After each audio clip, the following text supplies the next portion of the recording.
Bismillahirrahmanirrahim. Assalamu alaikum, dear students. I hope you all are fine. Welcome in your English class.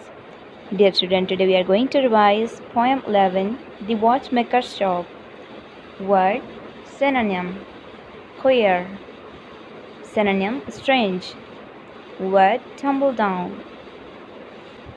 Synonym, falling down or broken. Word, wee. Its synonym, tiny. Word, beg at the wall. Synonym, with a pendulum that moved to or fro. Word, grandfather. Synonym, a large clock in a tall case that stands on the floor. Questions and answers. Question number 1. What kind of shop did the watchmaker have? Answer.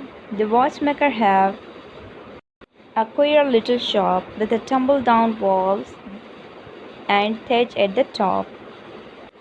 Question number 2. What kinds of clocks were there in the shop? Answer. There are clocks of all shapes and size, made by silver, gold, brass and tin.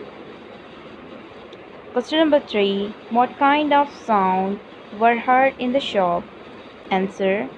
The sound are those of clocks, chiming, ticking and telling the time. Dear student, your homework is memorize poem 11 with the spelling. Send your memorization work in WhatsApp group. Hope you understand. Good luck. Allah Hafiz.